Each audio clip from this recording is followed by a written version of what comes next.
Welcome to Cardinal Talks, and I would like to introduce our speaker. This is Dr. David Callejo Perez. He is the Associate Provost of Saginaw Valley State University, and he has a Doctorate of Education. And he will be giving a presentation on understanding journeys, identity and place in myth-making. And about this presentation, he says, this is a critical narrative about how we build our identity as we navigate through our life journeys and inherent conflicts of our choices. Before we start, thank you for coming. I'd like to put a plug. Next week is Banned Books Week. And the library will have an exhibit on the first floor of posters, and this year's theme is banned comics. And so an English class has kind of created something for us. So if you guys are interested in that, feel free. I'm going to put a timer on because I don't want to talk forever. And I'm Cuban, so I tend to talk too long. So I'll put a timer. But if you guys, but I can tell by your faces, so if I bore you, just make a noise and I'll stop. Or I'll crack a joke. The talk was the title was a little esoteric. I was trying to be smart, but I should have put something more fun, like being Cuban in America, and then people would have just come and thought they'd get some stereotypical stuff. But this is kind of a talk. It shifted a lot. As we navigate through lives and we're faced with inherent conflicts in the choices we make, family versus career, individual versus community, ethnicity versus belonging. And these lie in a space where our personal, the stuff that we live, intersects with our public, right? That which we tell, and these narratives that we build, right? So that becomes our identity, that becomes who you are. So think of yourself as one of these complicated Android devices or an iPhone, right? You have 1,000 apps in them, but you only use 5. And those are your 5. So think about yourself like that, right? Some of you are iPhone people, some of you are Android people. And so, right, think about that as your identity and keep that in mind. In this space, we both have a public and a private side, right? So who you are in your house or who you are by yourself is different than who you present in public. And the importance for this journey for all of us in this country is that because of how much of our identity is consumed not by who we are as people, but what we do and our jobs. And so how often do you guys ask somebody, oh, hi, what's your name, blah, blah, blah. Well, you will, because you will when you get jobs, right? And if, oh, I'm this, and they're like, oh, you are, oh, okay, right? And so your identity is now subsumed by that. So keep that in mind also. So kind of the birth of this talk kind of emerged from watching. I have 2 daughters, and it came from looking at them playing and realizing as I was reading the paper that the female to male earnings ratio is still 78%. In other words, women only make it 78% of what men make. And the ratio hasn't changed for the last 10 years. And that's important to me because I keep that in mind. I immigrated to this country. I'm Cuban. And so in a sense, I'm a cultural minority, more linguistically than I am racially. If you haven't noticed, I'm white. And so it allows me certain cultural privileges. My daughters don't have those privileges as they will be considered valued first, not for who they are, but what they are. So they're girls, right? They're women. And so in a sense, when they walk into a building, the determination of who they are will be made based on what they look like. Unless we have some sort of dramatic social revolution in the next 10 years, then I could be completely wrong, right? Tupac Shakur had a song in 1998 that said, there'll never be a day to be a black president. I guess he was wrong. So I could be wrong too. Well, economists and sociologists who study the gender gap and pay offer some advice for women, for those of you women in this room. Said, don't have children, don't take time off of work, don't work part-time, and don't work remotely or for your own hours, and don't get paid in the bottom 95% of earners, okay? Although changes such as new industries, technology, along with the fact since the 2010 census, women are now about 10 to 15% better educated than men, many barriers for women still exist, and they come down to one, motherhood. And so the New York Times article offers that policy prescriptions that simplify the work-family balancing act, like publicly funded childcare and moderate-length parental leave, have proved successful in certain countries, which brings me to today.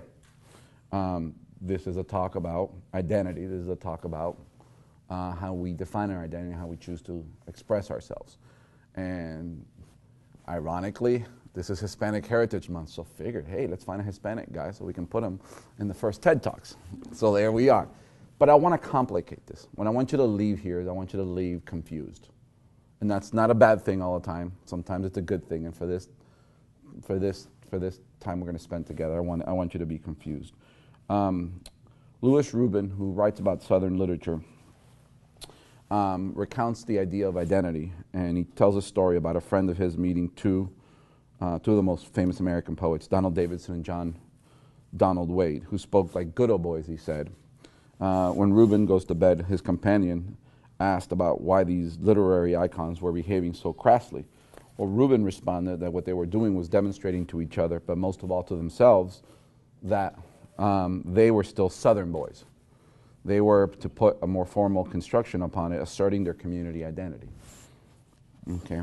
And Benedict Anderson writes that awareness of being embedded in a secular, serial time with all its implications of continuity, yet forgetting the experience of continuity, engenders the need for a narrative of identity. I'm going to put it to you in English real quick. Basically, we are stuck in an evolving and growing timeline, right? Which sometimes changes faster than we're used to, right? And it changes the same for everyone, right? And some of us react to it differently.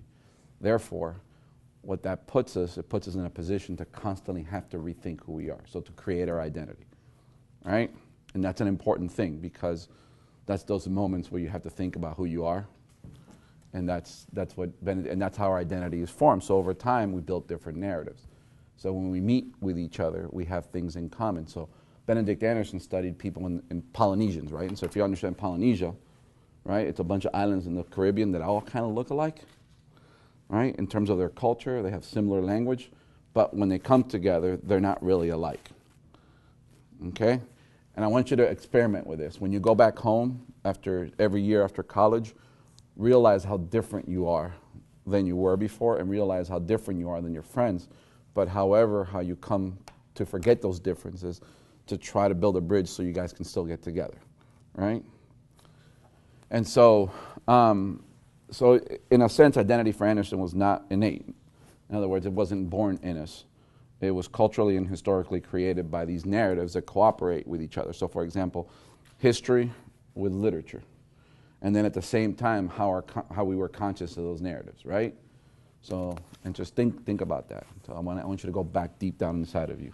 So why are these notions important in terms? Well, they're important for us in the United States because one of the documents that we keep referring to, even though it's a document that's really not, we shouldn't refer to anymore, which is a Declaration of Independence, right? It's a dead document, forget about it. The Constitution replaced all that. We're not at war with England anymore, so there's no need for a Declaration of Independence. We've been independent since 1774.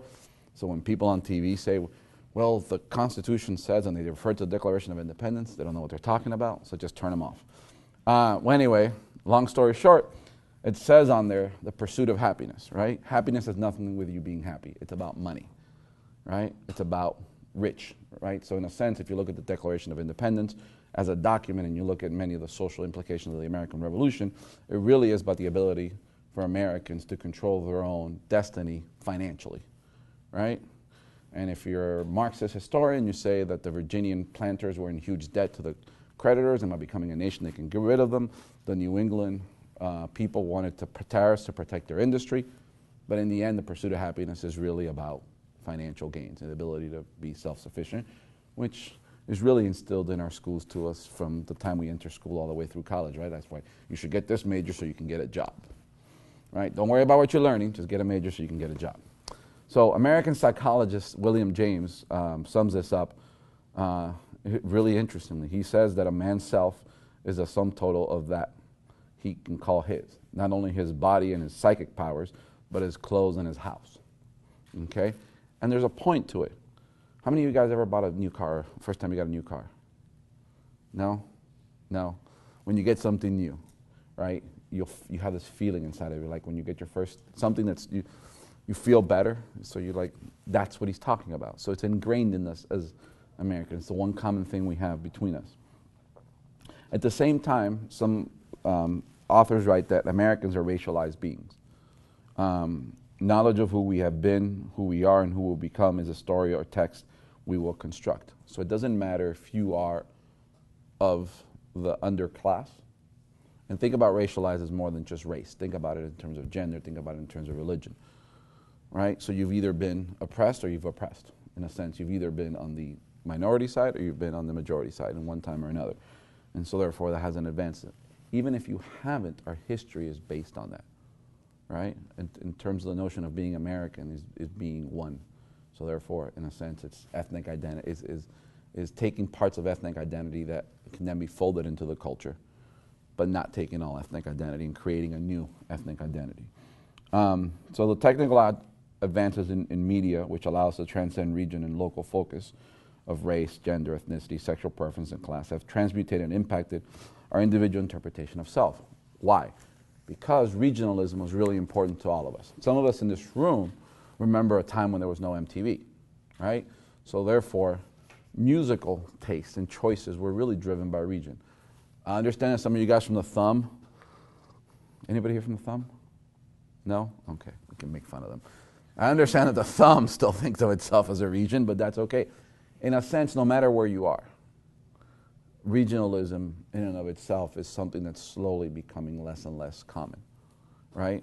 So the focus for individual in defining themselves and their world, these transmutations in social media, how we seek entertainment, right? So therefore the notion that there are people that no longer view television, right? They get all their media from the internet. So traditional notions of television and television programming no longer exist. It used to be that fall season started at a certain time, and then you had serials ended at a certain time, and people used to watch stuff on Friday night, and you would wait a week. That stuff doesn't happen anymore. Having turned now that individualism that was so driven by regionalism has been transmutated by this social media phenomena, which has in turn defined our roles as individuals in our region. So not only has it defined who we are as people, but it's also defined our region. So therefore, we all want Gaps and we all want Taco Bells and Paneras, right? I'm making a leap here, but in a sense, right? So it's ironic that we go to downtown Chicago, right, to go for the shopping, and we shop at a Gap store, which has the same stuff that ours has back home, or that we can just get online and avoid the people. So in a sense, what this really has become is this notion of globalization, which is beyond time. And most disturbing to me is a pariah of globalization, which is what I call standardization, right? So remember, globalization, right? We never saw globalization as a bad thing, right? Except if you're an indigenous group. So if you guys want to look at all the negative stuff or stuff that's critical of globalization, look what indigenous groups are writing, right? So even places like Scotland, which ironically is turning to globalization to separate themselves from the United Kingdom. But in a sense, globalization is really standardization, right? So that's where I kind of want to move on into this place, right? And so we wrongly use the word cosmopolitan to replace globalization. So in a sense, globalization has become for you guys what people that are in their 40s and 50s, people my age who went to school, what we used to take a class in 12th grade called government, right? Which everybody takes, right? You take government and economics. The government part and the economics part used to be that democracy equals capitalism and the Russians are bad people, right? So socialism equals, even though we are the largest socialist nation in the world, probably in terms of social welfare programs. If you look at the sheer amount we are huge, you know, right? We control the industry and all that stuff. However, they were bad, we were good, so therefore, since democracy was good, therefore capitalism was good. We've done the same thing with globalization, right? So it's okay for all of us to have a $62 iPhone, right? It's okay for jobs to be exported. It's okay for people to work in workshops. It's okay for Walmart to exploit workers. It's okay for Meijer to resell recalled toys, right? It's okay for BPA to not be looked at and babies to drink out of. Why? Because we're only paying $62 for our iPhone, right?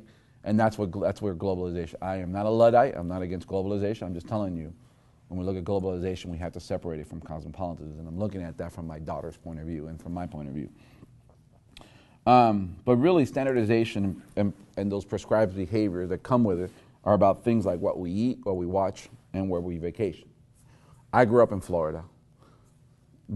Disney was not a big deal, right? However, if you grew up out of Florida, Disney was a big deal. Now everybody goes to Disney, and if you don't go to Disney, therefore, as a child, there must be something wrong with you and your family. So we find now is the #1 loan program in all banks and credit unions across the country are vacation loans. So families can have these vacations in Disney and cruise ships because that's what a vacation is, right? And so in a sense, that's the kind of notion of what globalization can do to identity. It can mutate the uniqueness of regional identity and then focus on the bad. There are some good things to it, like for example, gender equity. Without globalization, we wouldn't talk about things like gender equity. We wouldn't talk about religious freedoms without globalization. So it's not all bad, and that's what I wanted to take. It's complicated. But because of standardization, we then focus our identity back to what we do for a living. And what we do for a living is based on education, which is based on jobs, which then creates a really interesting place, especially for those that are not eligible or those that cannot enter the workforce the same way that others. So if education cannot be equal for all children, right, then by the very nature what we're doing is we're creating a subclass of identity within identity, right? So we're creating different types of classes of people. And if not all people are paid the same way based on their degree or their earning, right? So like I talked about, women still only make 78% of what men make, then what we're creating is a separate society, right? By the way, this has the makings of one of those dystopia models that are books that all the kids like these days. I feel really old when I just said that, but apparently that's the hot thing right now. So, to kind of bring this together, the idea is really about what Fight Club, the movie, was about in the book. It's really an important notion, and the important part of it is you're not your job, you're not how much money you have in the bank, you're not the car you drive, you're not the contents of your wallet, you're not your effing khakis. You are singing all dancing crap of the world. And so in those words, which are part of a movie, there's actually a deeper psychological notion of identity, which has been constantly argued for the last 150 years of modern philosophy, which is the idea of identity versus a community, so individualism versus community identity. And so Charles Peirce and John Dewey first argued this at the turn of the century, and Peirce's response to John Dewey, who said that individualism was really important in how we are and how we change society, was that individualism is society's cruel joke on mankind, right? So it makes you think you're individual, but all the choices are pre-made for you. I don't believe that, but there's a kind of point to it. Process, introspection, and experiences of trying to understand others through their own experiences, which are bound in time, shows that there is a need to understand the notion of an authentic conversation about who we are. Additionally, and more importantly, we need to be able to provide those opportunities to those who follow so that they may of their own accord choose their path. So personally, I've been part of too many decisions that determine what will be success for others. To not seriously consider notions of consciousness, learning for other people is a major mistake we make in society. I think it is important that we become committed to loyalty, faith, dedication, and devotion from within ourselves and outside. And this is a perspective that, for me, has been derived from my experiences and advice I've received long ago from a colleague of mine about the notion of being an ethical human. Our own experiences are basically metaphors for basic elements of the individual and human experiences. So the things that you go through are a really small part of a larger thing called the human experience. So there's a traditional philosophical saying, ontology recapitulates phylogeny. In other words, everybody here at one time or another learned to tie their shoes, right? So have other people, so have your parents, so have your grandparents, so have your great-grandparents, so were your children. Unless we get rid of shoelaces, it's a whole different story. But then my metaphor just dies, but that's okay. But in a sense, it's really important because everyone went through that experience. You went through it differently, but we all went through it, and so did humanity. And as more and more people went through it, we thought about different ways of doing it. Thus, the Velcro strap. Not fashionable, but solved the problem. And so in a sense, that our own experiences then allow us, and our practice allows us to connect and understand the context, not of you, but also of others. And this really is epitomized by Václav Havel, who's a playwright. Sorry about that. But who's a playwright. And Havel, as a playwright, also became the first prime minister of the Czech Republic after the split of the Czech Republic from Slovakia. After 1989, the fall of the Soviet satellite states.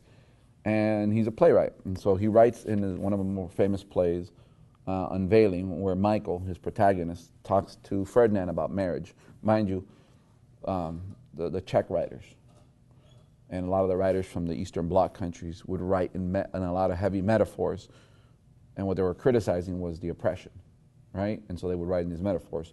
So he writes about marriage. One shouldn't be indifferent to what one eats. One shouldn't be indifferent to what one eats on and what one eats with.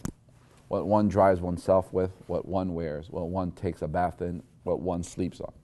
And once any of these things start to matter, you'll find that something else suddenly matters too. And then another thing gets you. And so a whole sort of chain of things develops. So in his play, he links habits of life to the greater good and relationships that drive the human condition. So as people, our impact has to be measured in influence, especially in providing a sense of giving to a society that enriches our lives beyond the self. For example, I know many of you don't think this, but if you walk through every sidewalk, you know how they have cutouts in them, right? So it's easier. Those were established after a long fight by disability activists, so they can have an easier time of getting wheelchairs, and people can get around better through wheelchair transport, right? However, if you think about that, that benefits the rest of us. So if you ever push a stroller through a city, or if you ever have to ride a bike through a city, you benefit from that activism by those people. So if you think about change, we really have to think that our activism, even though it does affect us, has an impact on the others. In a very real way, these experiences are always ongoing. And as Ralph Ellison in Invisible Man reminds us, when I discover who I am, I will be free. More specifically, I believe that the complicated notion of this aesthetics, right? Aesthetics is basically the marriage or the relationship between the science, right? The biological self and the artistic, right? The emotion, right? So aesthetics is how those two intertwine. Is derived from our social interaction and has a potential to heighten sensitivity to lived experiences in situated context, not just of ourselves but of others. So aesthetics in this recovered form will never be contingent upon art as descendant from the lived form nor path toward reconnecting the abstracted art to the personal experience. So if you think about going back to art, right? When we think about art as this distance thing behind ropes. Think about art more as in participatory form. Think about art as in the unique ways we build a parking garage, right? So you don't want a parking garage to look ugly. You want it to look kind of aesthetic and fit into the place, right? But it also has a form. Apart from having a form, it also has a function. So therefore, if you look at parking garage, you'll have this. And architects use parking garages as their muses. It used to be churches, but we don't build a lot of churches. And a lot of the churches we build are those pole barn buildings. They're usually outside of cities. So garages have become, for architects, their new way of kind of rethinking and pushing the envelope.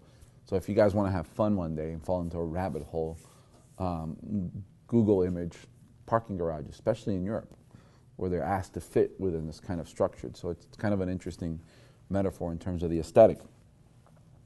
Rather, aesthetics is seen principally as the raising of consciousness in defiance of numbing or anesthetic lived experiences. Okay? So if you think about aesthetics that way, right, it allows us then to basically see it as a consciousness, right, that raises us from the numbing and the anesthetic lived experiences that are tied to the standardization that's really derived from this globalization. So these notions stem in part from Freire's Pedagogy of the Oppressed, in which he writes that the fact that when an oppressed person, right, and he has different notions because it's complicated, right? Sometimes you're the oppressor, sometimes you're oppressed, right? So as a person discovers who they are, they become conscious of their own consciousness, right? And therefore they move out. And so, but the extended creation of pedagogy of perception and feeling that relies on questions of place and space to privilege explication of lived experiences for critical thinking and self-reflection is really dependent on understanding how conscious you are of your consciousness, right? So in a sense, understanding who you are. And this works in two ways. We ask you to think globally. We ask you to think about others, right? We ask you to think about diversity. But in fact, we constantly tell you that you're not diverse. Right? And so therefore, you ask the question is, how can I be empathetic of others' experiences if I'm told that I am not an empathetic person? And that's kind of the psychological notion of this stuff. And so, as citizens, we need to ensure that the communities we live in that they achieve a cosmopolitan notion of self. So going back to the idea of ethnic identity, right? As a Hispanic, which is a horrible term, by the way. I don't like that term. It just has this whole. I don't like Latino either. We're so different, right? So in a sense, right? Like going back to that notion, and then on top of that, layering the thing when I refer back, because I never thought about it, right? I never thought about being a woman. I'm not a woman, so I never thought about it. But when I see my daughters and I read the fact that women are now paid, you really start to then realize how complicated it is. And so in a way, this narrative journey that they will negotiate with, and many of you in this room will negotiate with, is tied to decisions that are made about you before people met you. And apart from decisions made about you, are decisions that this larger global market that seeks standardization has already told you to make. And that works on both ways. And so we always turn these issues back towards a dominant culture, but rarely do we put a mirror to ourselves as minority culture. And that's something to really think about in terms of do we do a disservice to children to your children, to my daughters. My daughters they're Cuban. Do I do a disservice to my daughters when I don't allow them to explore who they are as people? Rather, through the notion of what a Cuban is, I tell them these are the 5 things you have to be, And so one of the things to think about is that social, going back to, and this is what I'm going to leave you with, the idea of the complicated notions of identity are really multifaceted. They're historical, they're regional, they're influenced by things like literature, they're influenced by things like art. And once we look at these things, like Václav Havel talks about, then other things start to matter, and then you become more than just the job you're at. So, thank you very much.